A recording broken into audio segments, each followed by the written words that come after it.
preface this video as I am not the news. This is just my opinions on stuff.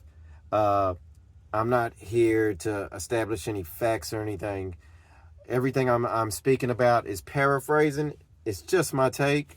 If you disagree, engage. I find it more productive and more helpful to hear someone else's perspective on something and try to keep an open mind on things, because I feel like that's the best way. In fact, I know it's the best way for people to move forward and come to solutions to all the problems of today.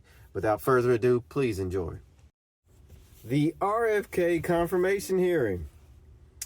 I've seen some fascinating clips about it. Note I said clips because I haven't watched the entire thing. I think I will, at some point this week, watch the whole thing and get a good perspective on what it went down. As usual, it did come across as some of them badgering him. There's an interesting interaction between him and Bernie Sanders.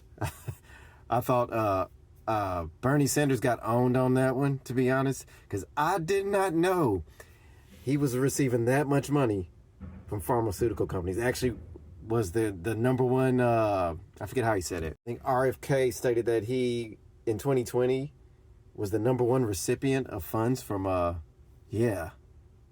the people that I thought Bernie would identify as the enemy. But I digress. As I usually do, I often share what I watch with people that disagree with me because it's just entertaining.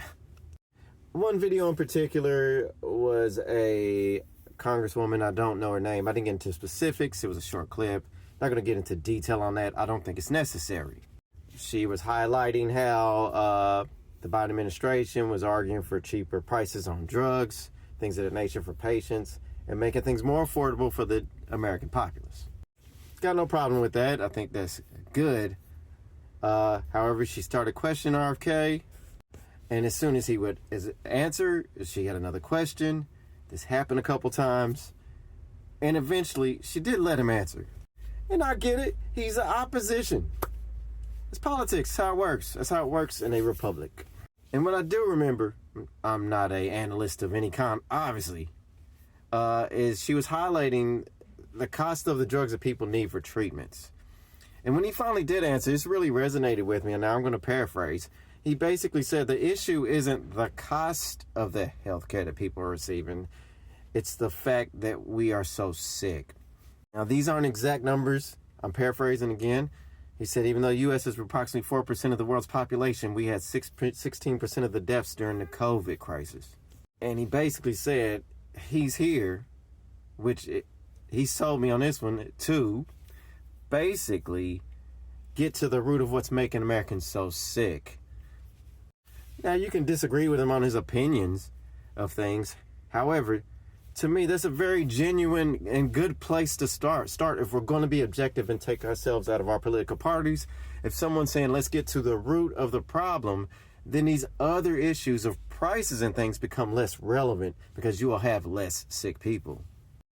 And honestly, from the way, the news you hear about how things are produced in the U.S., it does make you think he might be right about this. And in the end, the clip ended and it was amicable. She wasn't mad. He wasn't mad. I just thought, out of all the stuff, that I've heard about him, he doesn't sound like that bad of a person. It sounds like his heart's in the right place. But actually, even though I've been talking about this mostly, what was really fascinating is a person I shared it with had this just deranged response to it. Now, I'm not going to be able to remember all this. I'm going to have to read this. It's just wild. This person writes, he now has mental illness problem from the drugs. They should have him tested for drugs before grilling him.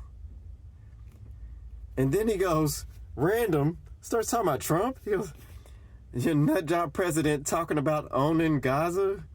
How do you support such? I'm not going to say what he said. But I was like, huh?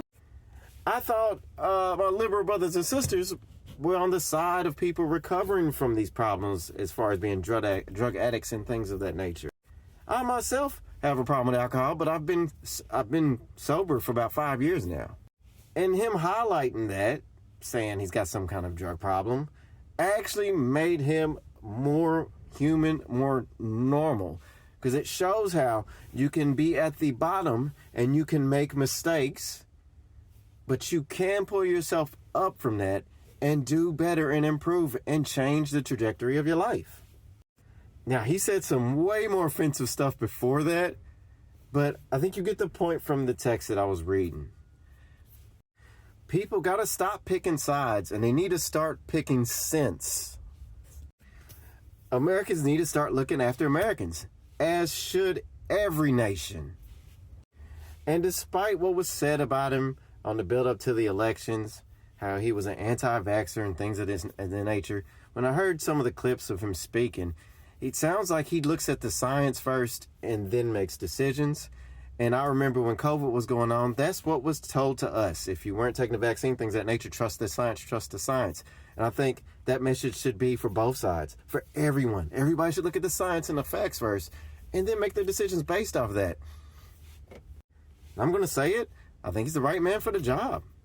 And congratulations to the man, because they pushed him forward.